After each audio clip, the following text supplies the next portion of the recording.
Negro sobre blanco. Seguimos reflexionando sobre el ser, el existir y el tener de España con el historiador y maestro de historiadores Antonio Domínguez Ortiz. Este es su último libro de momento. España, 3000 años de historia, suma y sigue, editado por Marcial Pons. Don Antonio, tengo la impresión de que la publicidad y yo mismo le interrumpimos en lo que nos estaba usted diciendo antes de los anuncios a propósito de la lengua vasca y de si es el vascuence, de si fue el vascuence o no una lengua hablada prácticamente en toda la península ibérica. Sí, lo que decía es que las inscripciones ibéricas, por desgracia, ni son muchas ni son largas, es decir, que el problema de descifrar esa lengua es muy difícil. Sin embargo, las podemos leer, porque están escritas con unos caracteres, tomadas, unas del griego, otras del púnico. Se pueden leer y al leerlas nos dan un sonsonete vascuence. Es decir, parece que están escritas en un idioma parecido, emparentado. Sí. Emparentado. Así que no es imposible la hipótesis de que en la mayor parte de la península se hablaran una serie de lenguas emparentadas entre sí y que el tronco común pues perteneciera a lo que hoy es el vascuence. Bueno, vamos a apretar un poco los tiempos, nos quedan nada menos que 2000 años de historia por delante, don Antonio. Estábamos hablando, antes de la publicidad, estábamos hablando ya de la romanización y de su mano a largo plazo de la cristianización. Llama la atención, por ejemplo, lo relativo al apóstol Santiago. El apóstol Santiago nunca estuvo en España, usted también lo dice en el libro, por la sencilla razón de que murió antes de que se produjera la diáspora de los apóstoles. Tampoco hay constancia de que estuviera San Pablo. Incluso una tradición que se supone tan antigua como es la de la Virgen del Pilar, usted dice que las primeras noticias son del siglo XIII. En cierto modo, el camino de Santiago fue el que vertebró a partir de un determinado momento sobre todo lo que fueron los núcleos occidentales de la Reconquista. ¿Desde ese punto de vista fue una invención política o es algo que tiene más fundamento popular? No, no fue una invención política. Aquellos hombres que no estaban avezados en la crítica histórica creían esa tradición que surge de una manera tardía, porque todavía en la iglesia visigótica todavía no creía en la llegada de Santiago. Nació fuera de España. Y después se aceptó. Entonces, pues, la tradición, mejor dicho, el movimiento de la peregrinación a Santiago se inserta dentro de esa religiosidad medieval que le daba un valor extraordinario a las peregrinaciones y a las reliquias como señales de predestinación, como medios de alcanzar el perdón de los pecados. No olvidemos que en esta fecha todavía la confesión que conocemos, la confesión auricular, no estaba asentada. Entonces, pues había personas que como expiación de un delito o para asegurarse la salvación eterna, emprendían lo que entonces era un viaje sumamente penoso.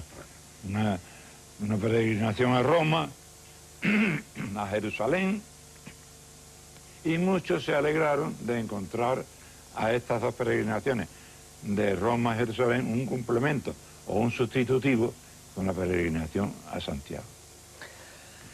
He pronunciado una palabra eterna y casi fatal, reconquista. ¿Realmente hubo una reconquista concebida como empresa? ¿Se puede hablar de homogeneidad y de intencionalidad, aunque sea relativa, en algo que se prolongó 8 siglos? Pues hubo dos aspectos realmente. Fue una reconquista para dos categorías de personas. Para los elementos cultos, sobre todo el clero, que conocía los antecedentes, que sabía que había habido una invasión musulmana que le había obligado al cristianismo a replegarse hasta el norte. Entonces esa tradición cristiana y visigoda pues, hablaba de una reconquista, es verdad. La Iglesia quería reconquistar aquellos territorios perdidos para la fe. Los descendientes de los godos querían reconquistar aquella monarquía toledana de la que se habían apoderado los árabes.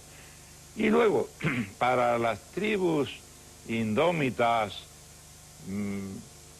mal romanizadas, imperfectamente cristianizadas, que siempre habían obedecido a esa tendencia innata, analizada por Brodel, de que las masas montañosas, generalmente pobres y numerosas, aspiran a dominar el llano, y que obligó a los romanos a fundar León, precisamente como escudo defensivo, y a los reyes visigodos a fundar Vitoria también como elemento defensivo. Bueno, para eso sí era una conquista. Así que conquista y reconquista conviven y coinciden, teniendo en cuenta esta dualidad de procedencia y esta dualidad de intenciones. Vamos con la famosa España de las tres culturas. Romanos, cristianos, musulmanes, judíos. Don Américo Castro y don Claudio Sánchez Albornoz. Entre la realidad histórica de España y entre la España un enigma histórico. Usted, por una parte, aprecia la labor de efervescencia, digamos, que introdujo Américo Castro en los estudios sobre la historia de España, pero está más cerca de don Claudio Sánchez Albornoz, que sostenía la tesis de que la vertebración de España es fundamentalmente romana y cristiana y que no tiene demasiado que ver, o tanto que ver como dice Américo Castro, con la España musulmana, con la España judía, con Sefarad y el Andalus. Sí, ya como ve usted, pues mi posición es ecléctica, es decir, que yo reconozco con Sánchez Albornoz que los pilares sólidos están en la romanización y la cristianización. Ahora, quizás exageraba un poco su tesis Sánchez Albornoz, y hay que hacer un hueco también a aquellas visiones apasionadas y llenas de sentido de Américo Castro. Yo creo que Américo Castro removió unas aguas estancadas, dio lugar a un diálogo que en aquellos tiempos tenía una virtualidad grande, porque era una novedad, y yo creo que sigue siéndolo, porque a mí me parece que Américo Castro se anticipó a la moderna escuela de las mentalidades. Realmente su historia es una historia de las mentalidades. Es la primera historia de un país que se ha escrito en el mundo con arreglo a la pauta de las mentalidades. Usted dice en algún momento del libro que hay al menos dos hechos que son los que convierten a España en protagonista de la historia universal, en algún momento de esa historia. Uno de esos dos hechos, naturalmente, es América, y el otro es la intervención en los siglos XVI, XVII y XVIII de España en los asuntos europeos. Pero, siguiendo con esto de la España de las tres culturas, también recoge esa opinión de Vernet, según la cual el español que ha ejercido más influencia en el pensamiento humano no fue un cristiano romano, fue un musulmán, Averroes, nacido en el siglo XII en Córdoba, y también Maimónides, en menor medida, judío cordobés también de la misma época. Desde ese punto de vista, el Andalus y Sefarad y la Escuela de Traductores de Toledo también fueron protagonistas de la historia universal, ¿o no? Sí. Bueno, indudablemente al Andalus y sus hombres y su cultura también introducen a España en la historia universal. Ahora, no la introducen con la misma fuerza que estos dos acontecimientos. Porque en una historia universal bien concebida, aunque sea de tipo escolar, debe figurar Al-Ándalus y deben figurar los grandes pensadores de Al-Ándalus. Pero yo no estoy seguro de que eso sea una realidad. Yo no estoy seguro de que los escolares de Utah o de Wyoming sepan algo de la Escuela de Traductores de Toledo. Ahora, lo que sí sé es que ellos conocen el descubrimiento de América, la conquista de América, y por fuerza tienen que saber algo del imperio europeo de Carlos V y Felipe II. Así que, pues, por lo menos esos dos motivos aseguran a España, cualquiera que sea nuestro destino, y por mucho que sea mengue, Estamos ahí.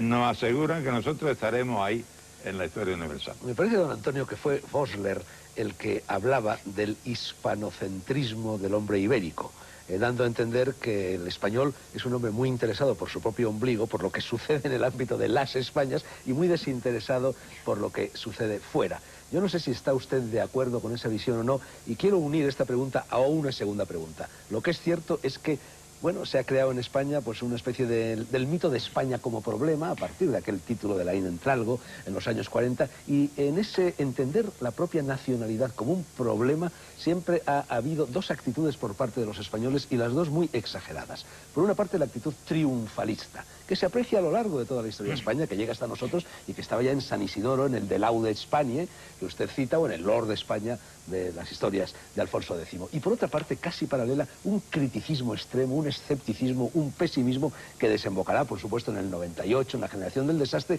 pero que también es muy anterior, que está ya en Quevedo, que está en muchos escritores del siglo de oro, que está en Olagüe y sus tesis sobre la decadencia de España, y está en la literatura arbitrista también del siglo XVII, que usted conoce muy bien, sobre la decadencia y despoblación de España. ¿Qué opina usted de esta actitud psicológica, ya que hablaba del carácter a propósito de la interpretación de España de Américo Castro? Sí, no sé si habrá alguna relación entre estas actitudes extremosas y el hecho de que somos habitantes de una península con algo separado del resto. Casi una insularidad, ¿no?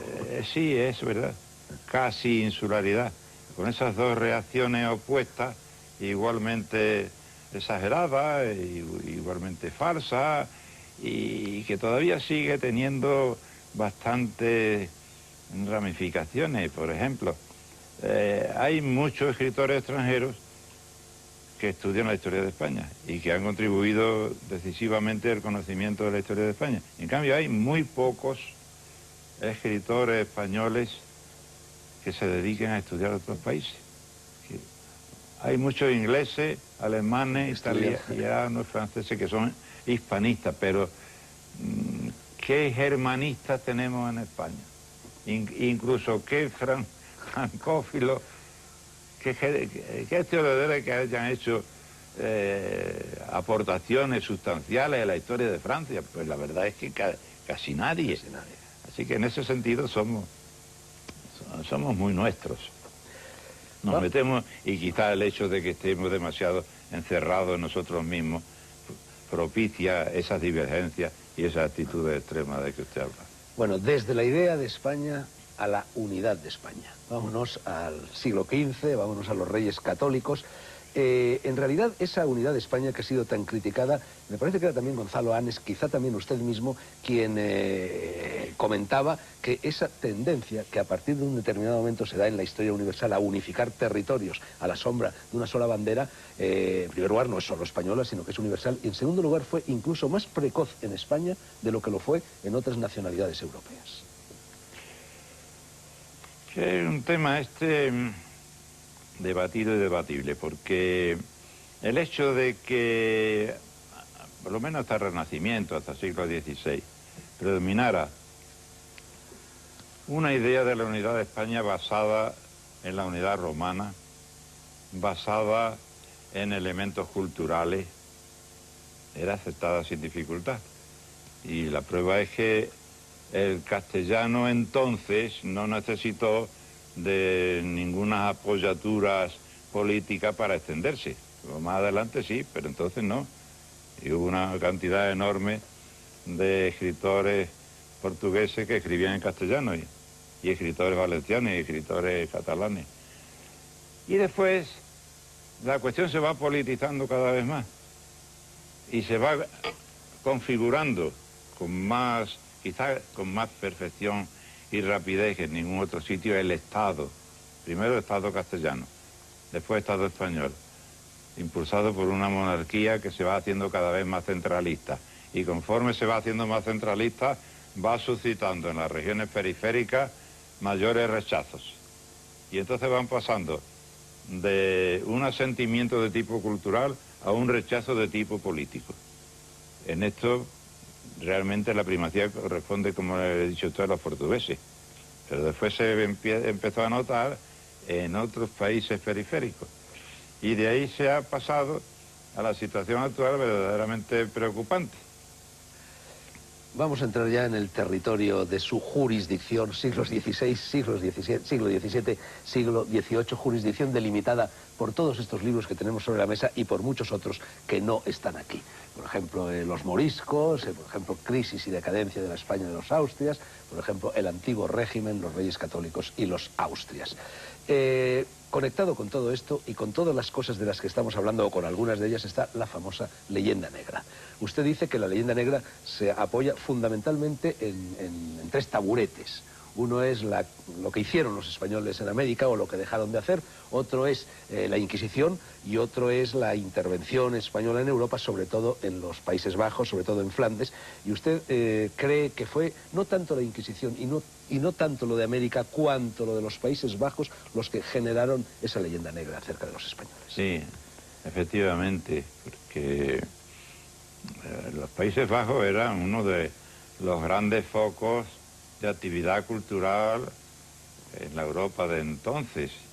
Y España hizo la guerra a países que eran el sumum de la cultura.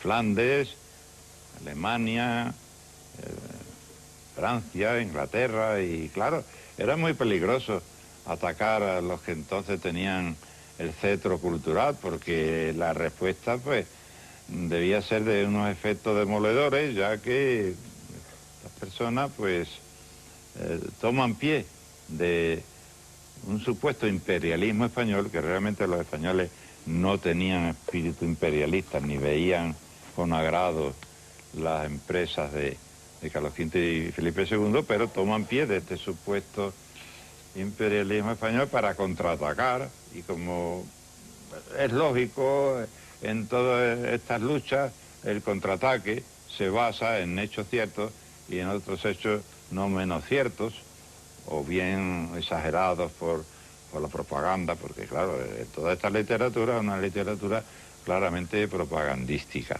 a la cual España no supo contestar con eficacia, no disponía de tales medios. Era un país hegemónico en el sentido político y militar, pero no en el sentido cultural. No había en España tanta producción de libros ni tantas redes de distribución como en esos países. Por consiguiente, si España consiguió victorias en el campo de batalla, en cambio recogió derrotas en el campo de la propaganda.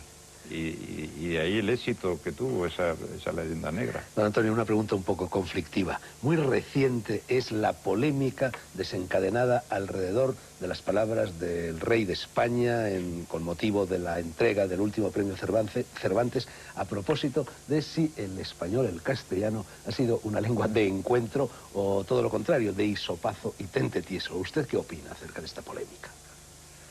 Pues yo opino que el rey se dirigía evidentemente a América, y allí, salvo algún que otro episodio aislado, es verdad que el castellano se impuso por su propia fuerza.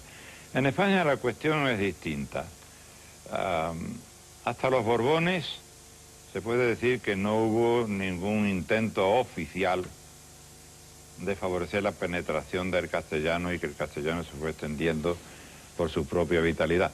Y luego, con el centralismo borbónico y con el reforzamiento de una monarquía de tipo muy burocrático y centralista, se producen esos hechos que realmente en el siglo XVIII e incluso en el XIX no tenían gran significación. Porque, claro, es muy sencillo, en el espacio de 2 siglos y de miles de decretos, no es difícil extraer media docena de disposiciones que dicen eso.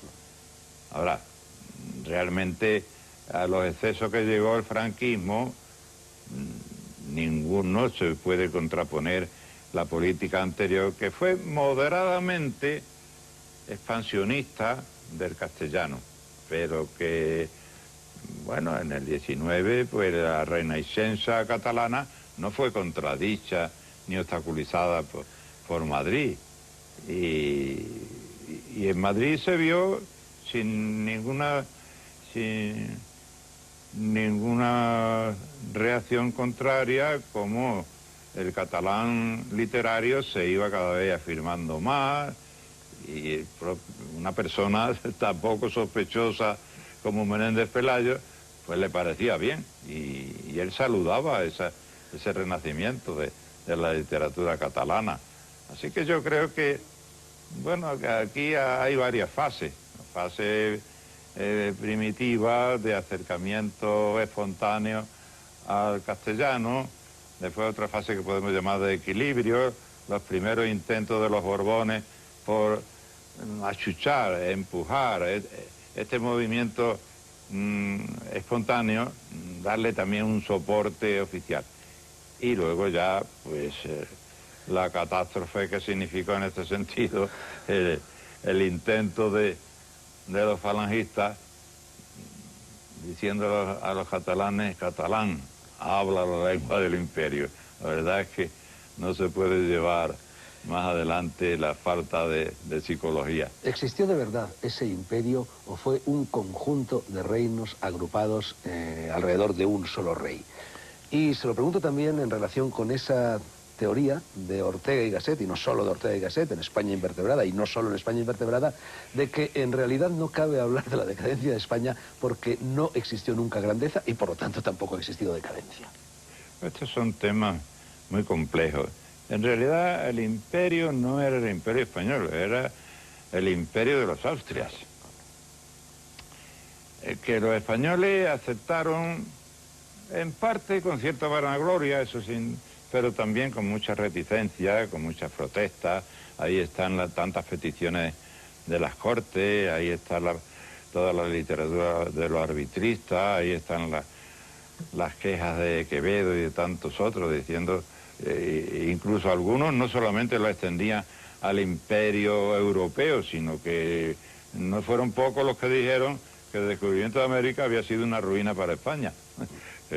Esto ya es más discutible, ¿no? Pero el hecho es que España vio la separación de Portugal con absoluta indiferencia.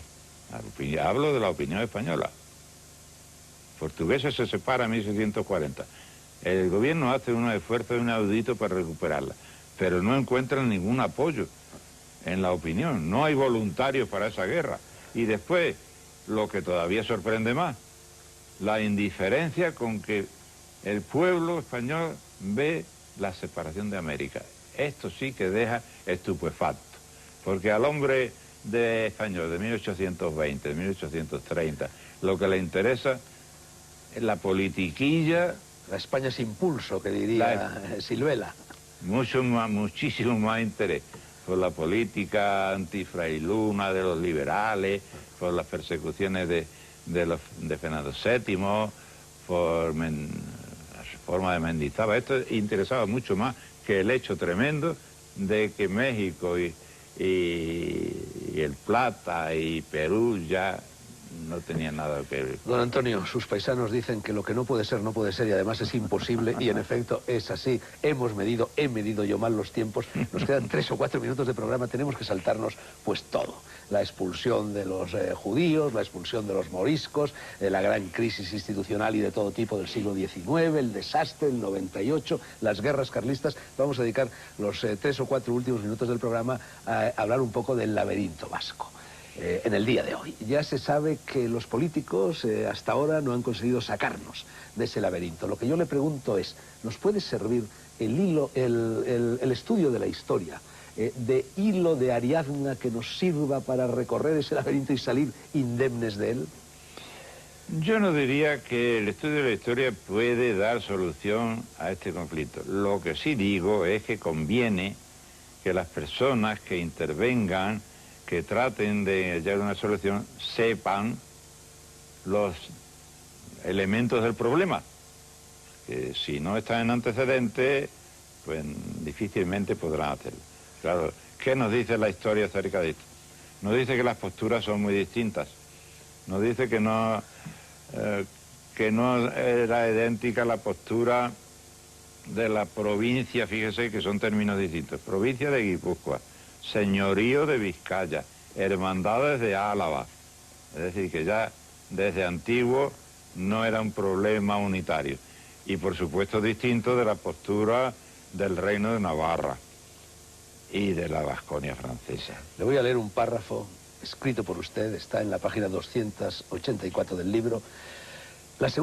Dice así: la Segunda Guerra Carlista no había terminado como la primera con un pacto, y por eso las condiciones del vencedor fueron más duras. No hubo reconocimiento de grados a los militares vencidos, los fueros vasco-navarros fueron suprimidos, los antiguos organismos de gobierno vasco-navarro sustituidos por diputaciones, se implantaron las impopulares quintas, que muchos mozos evadían expatriándose a Francia o ultramar. Aún así, quedaron importantes retazos. El Código Civil de 1889 recogió normas de las antiguas regiones forales. Respecto a la participación de las provincias vascas en los gastos generales del Estado, se llegó, después de muchas discusiones y resistencias, a la concesión de unos conciertos económicos en virtud de los cuales recaudaban y administraban sus contribuciones, pagando al Estado una cuota que siempre ha sido inferior a la que exigiría la estricta justicia. Consecuencia de aquellas ventajas fiscales fue el auge de la banca vizcaína, solo superada por la madrileña, etcétera. ¿Tiene todo esto que ver con el conflicto de ahora? No Es en cierto modo una prolongación de esa pugna, de esa tensión que ya se planteó en las guerras carlistas. Yo no creo que tenga mucho que ver. Yo creo que el problema actual tiene más que ver con la reacción hacia la represión exagerada del régimen franquista. El hecho de declarar oficialmente traidoras a las provincias de Guipúzcoa y Vizcaya tuvo que enfriar mucho entusiasmo, porque no hay que olvidar que durante la Guerra Civil Franco tuvo apoyos. E incluso, como dice el autor de Bucle Melancólico, hubo John Juaristi, un franquismo popular, pero después la actitud del franquismo pues hizo que se cambiara el signo y que naciera este sentimiento exageradísimo de radicalismo independentista, que ojalá estas elecciones que van a celebrarse pronto nos den un destello de esperanza, porque tal como están planteadas las cosas... No, que van a celebrarse pronto, no, que hoy cuando nos escuchen nosotros ya se habrán resuelto esas elecciones, pero bueno. Yo que soy un optimista impenitente, confío en que habrá en el desarrollo de estas elecciones algunos elementos que nos permiten abrigar esperanzas. ¿Habrá en el futuro, a corto o a medio plazo, gajos de la España o de las Españas históricas que se desgajen de la unidad de España? Y si eso se produjera, ¿sería una catástrofe? Lo digo porque otras muchas veces en el pasado España, al fin y al cabo, es una especie de mosaico que se ha compuesto y recompuesto muchas veces a lo largo de la historia. Yo confío en que la construcción europea avanzará y quitará profundidad a este dilema.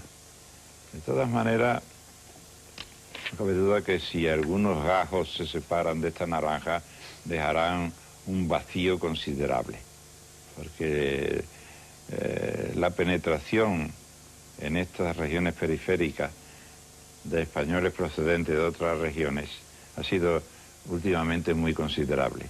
Por consiguiente, cualquier movimiento en este sentido tiene que producir unas huellas y unas cicatrices difíciles de curar.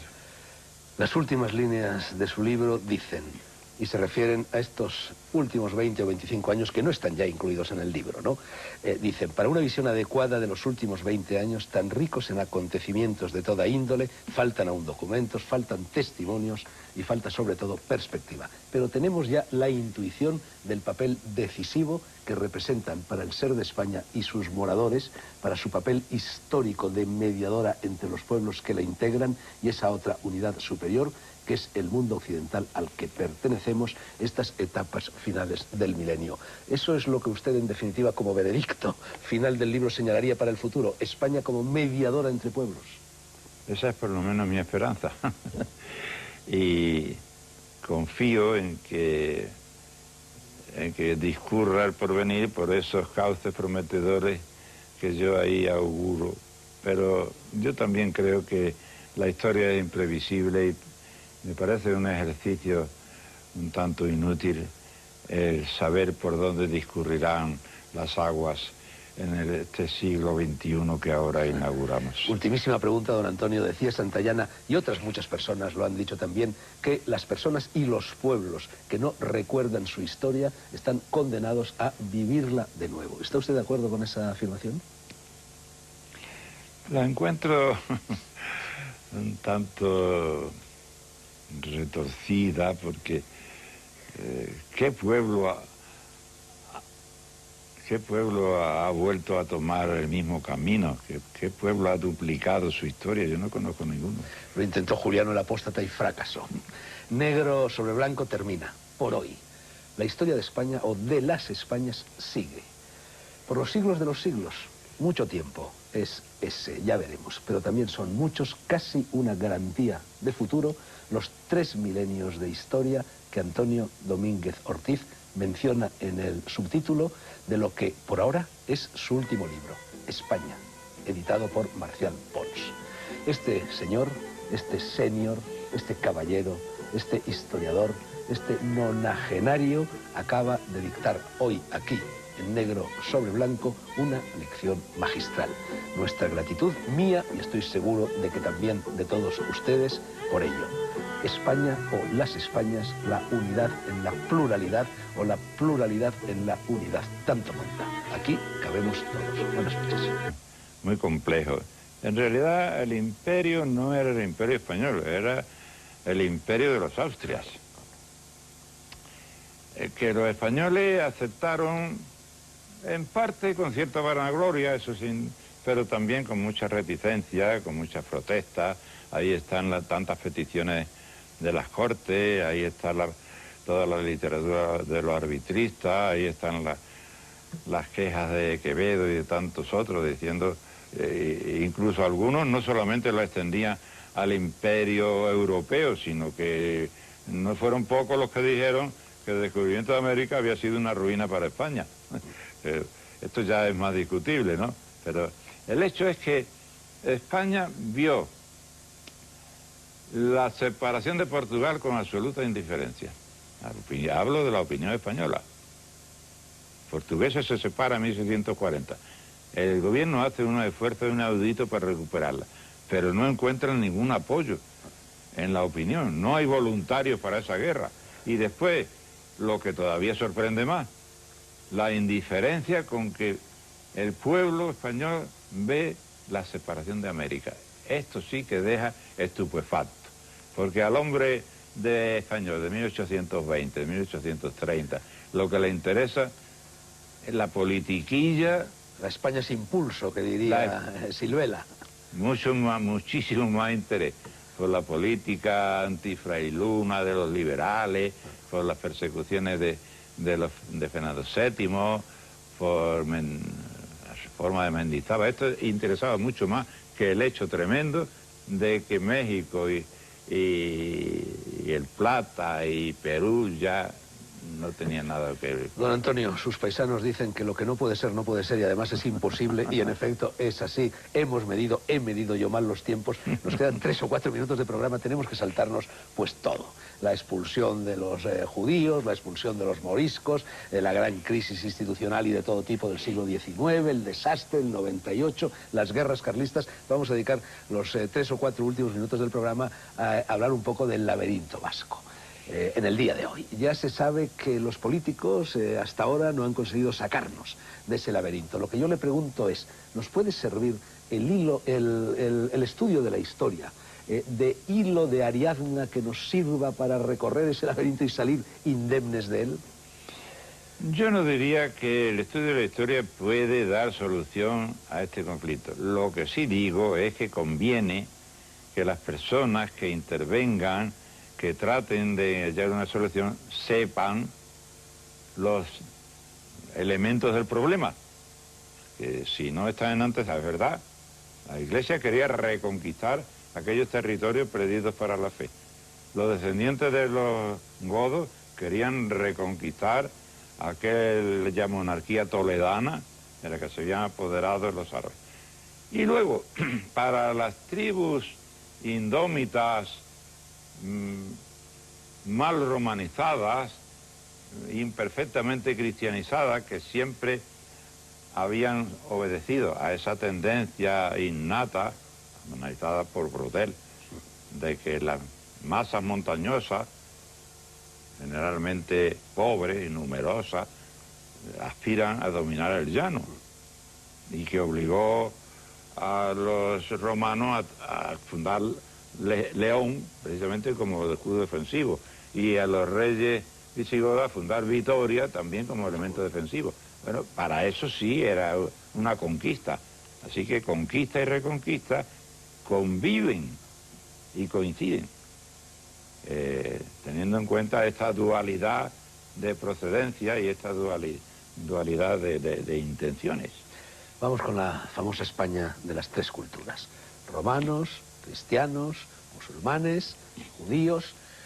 Don Américo Castro y don Claudio Sánchez Albornoz. Entre la realidad histórica de España y entre la España un enigma histórico. Usted, por una parte, aprecia la labor de efervescencia, digamos, que introdujo Américo Castro en los estudios sobre la historia de España, pero está más cerca de don Claudio Sánchez Albornoz, que sostenía la tesis de que la vertebración de España es fundamentalmente romana y cristiana y que no tiene demasiado que ver, o tanto que ver como dice Américo Castro, con la España musulmana, con la España judía, con Sefarad y el Andalus. Sí, ya como ve usted, pues mi posición es ecléctica, es decir, que yo reconozco con Sánchez Albornoz que los pilares sólidos están en la romanización y la cristianización.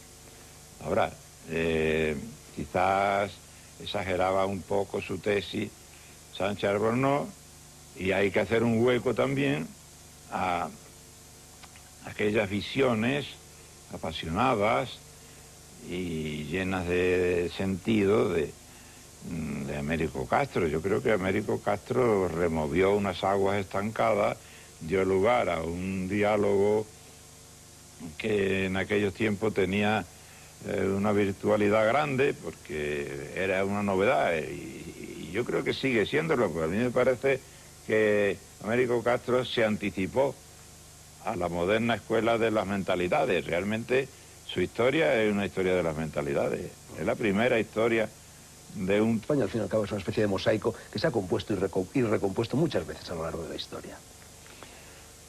Yo confío en que la construcción europea avanzará y quitará profundidad a este dilema.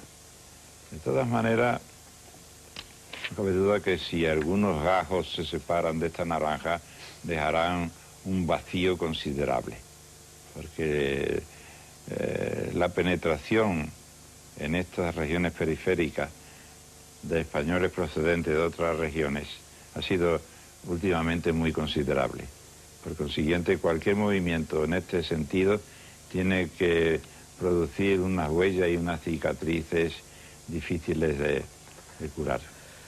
Las últimas líneas de su libro dicen, y se refieren a estos últimos 20 o 25 años que no están ya incluidos en el libro, ¿no? Dicen, para una visión adecuada de los últimos 20 años, tan ricos en acontecimientos de toda índole, faltan aún documentos, faltan testimonios y falta sobre todo perspectiva. Pero tenemos ya la intuición del papel decisivo que representan para el ser de España y sus moradores, para su papel histórico de mediadora entre los pueblos que la integran y esa otra unidad superior que es el mundo occidental al que pertenecemos, estas etapas finales del milenio. Eso es lo que usted, en definitiva, como veredicto final del libro, señalaría para el futuro: España como mediadora entre pueblos. Esa es por lo menos mi esperanza. Y confío en que discurra el porvenir por esos cauces prometedores que yo ahí auguro. Pero yo también creo que la historia es imprevisible y me parece un ejercicio un tanto inútil el saber por dónde discurrirán las aguas en este siglo XXI que ahora inauguramos. Ultimísima pregunta, don Antonio. Decía Santayana, y otras muchas personas lo han dicho también, que las personas y los pueblos que no recuerdan su historia están condenados a vivirla de nuevo. ¿Está usted de acuerdo con esa afirmación? La encuentro un tanto retorcida porque ¿qué pueblo ha vuelto a tomar el mismo camino? ¿Qué pueblo ha duplicado su historia? Yo no conozco ninguno. Lo intentó Juliano el Apóstata y fracasó. Negro sobre blanco termina, por hoy. La historia de España, o de las Españas, sigue. Por los siglos de los siglos, mucho tiempo es ese, ya veremos. Pero también son muchos, casi una garantía de futuro, los 3 milenios de historia que Antonio Domínguez Ortiz menciona en el subtítulo de lo que por ahora es su último libro, España, editorial, que le daba un valor extraordinario a las peregrinaciones y a las reliquias como señales de predestinación, como medios de alcanzar el perdón de los pecados. No olvidemos que en esta fecha todavía la confesión que conocemos, la confesión auricular, no estaba asentada. Entonces pues había personas que como expiación de un delito o para asegurarse la salvación eterna emprendían lo que entonces era un viaje sumamente penoso, una peregrinación a Roma, a Jerusalén, y muchos se alegraron de encontrar a estas dos peregrinaciones de Roma a Jerusalén un complemento o un sustitutivo con la peregrinación a Santiago. He pronunciado una palabra eterna y casi fatal: reconquista. ¿Realmente hubo una reconquista concebida como empresa? ¿Se puede hablar de homogeneidad y de intencionalidad, aunque sea relativa, en algo que se prolongó 8 siglos? Pues hubo dos aspectos realmente. Fue una reconquista para dos categorías de personas. Para los elementos cultos, sobre todo el clero, que conocía los antecedentes, que sabía que había habido una invasión musulmana que le había obligado al cristianismo a replegarse hasta el norte. Entonces esa tradición cristiana y visigoda pues, hablaba de una reconquista, es verdad. La Iglesia quería reconquistar aquellos territorios perdidos para la fe. Los descendientes de los godos querían reconquistar aquella monarquía toledana de la que se habían apoderado los árabes. Y luego, para las tribus indómitas,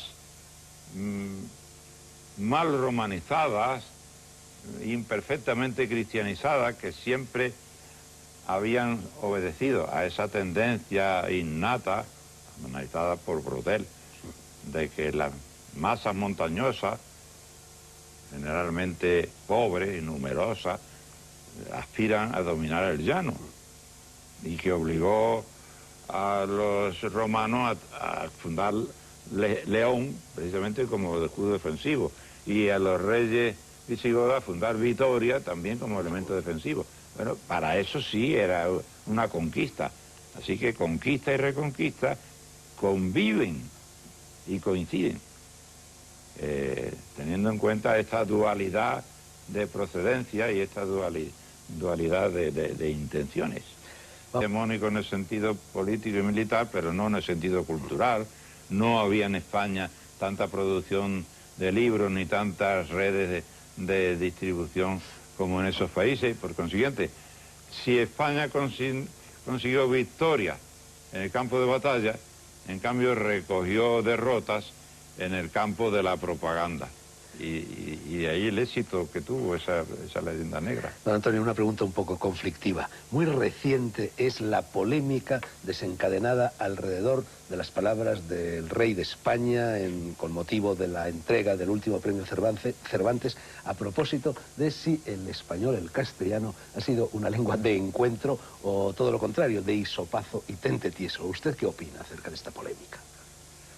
Pues yo opino que el rey se dirigía evidentemente a América y allí, salvo algún que otro episodio aislado, es verdad que el castellano se impuso por su propia fuerza.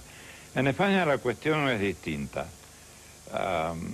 Hasta los Borbones se puede decir que no hubo ningún intento oficial de favorecer la penetración del castellano y que el castellano se fue extendiendo por su propia vitalidad.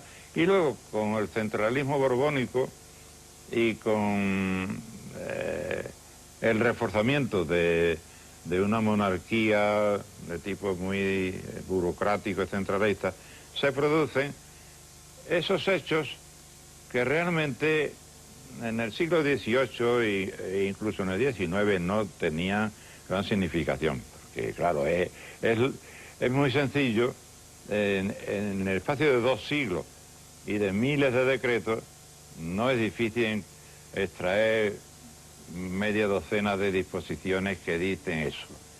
Ahora, realmente a los excesos que llegó el franquismo, ninguno se puede contraponer la política anterior, que fue moderadamente expansionista del castellano, pero que, bueno, en el 19, pues la Renaixença catalana no fue contradicha ni obstaculizada por Madrid. Y en Madrid se vio sin ninguna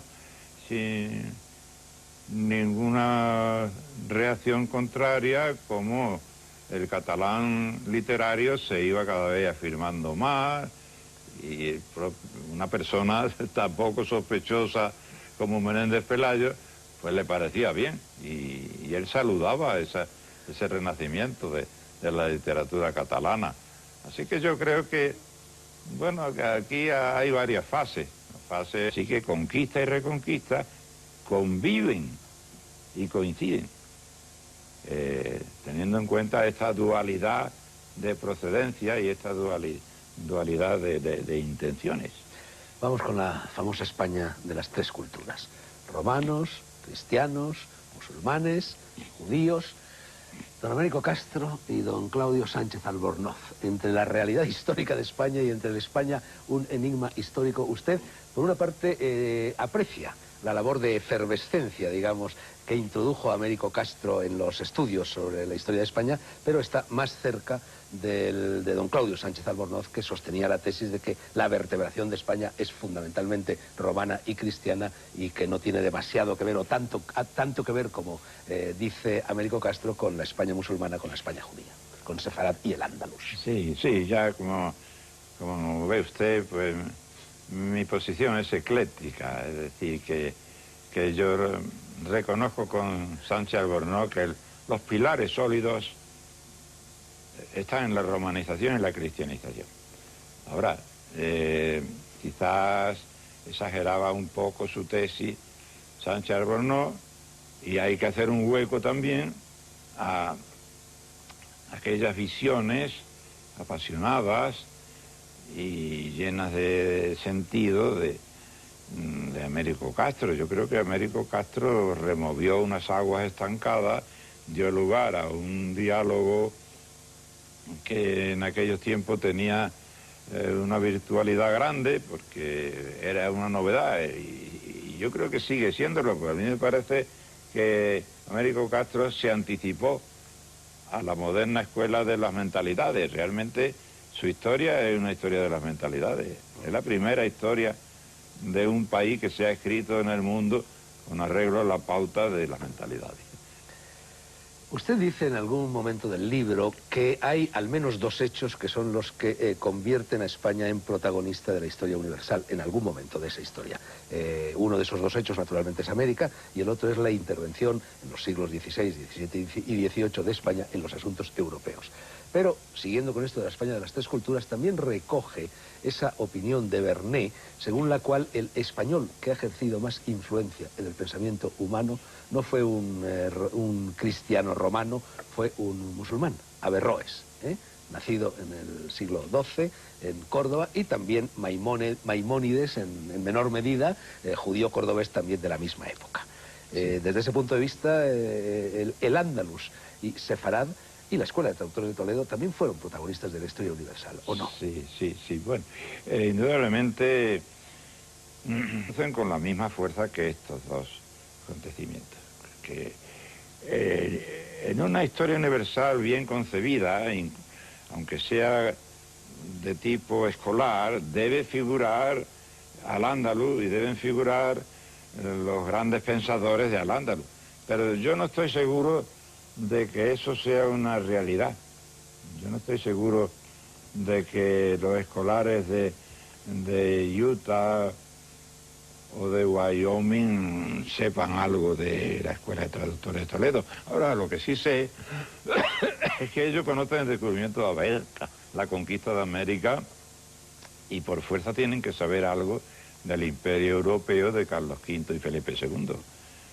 Así que, pues, por lo menos esos dos motivos aseguran a España, cualquiera que sea nuestro destino, y por mucho que sea mengue, Estamos ahí.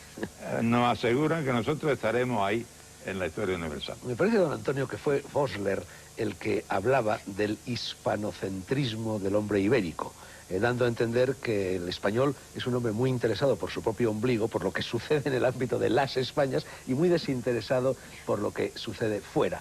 Yo no sé si está usted de acuerdo con esa visión o no, y quiero unir esta pregunta a una segunda pregunta. Lo que es cierto es que, bueno, se ha creado en España pues una especie del mito de España como problema a partir de aquel título de Laín Entralgo en los años 40, y en ese entender la propia nacionalidad como un problema siempre ha habido dos actitudes por parte de los españoles, y las dos muy exageradas. Por una parte, la actitud triunfalista, que se aprecia a lo largo de toda la historia de España, que llega hasta nosotros y que estaba ya en San Isidoro, en el de Laude Spaniae, que usted cita, o en el Lord de España de las historias de Alfonso X. Y por otra parte, casi paralela, un criticismo extremo, un escepticismo, un pesimismo que desembocará, por supuesto, en el 98, en la generación del desastre, pero que también es muy anterior, que está ya en Quevedo, que está en muchos escritores del siglo de oro, que está en Olagüe y sus tesis sobre la decadencia de España, y está en la literatura arbitrista también del siglo XVII, que usted conoce muy bien, sobre la decadencia y despoblación de España. ¿Qué opina usted de esta actitud psicológica, ya que hablaba del carácter a propósito de la interpretación de España de Américo Castro? Sí,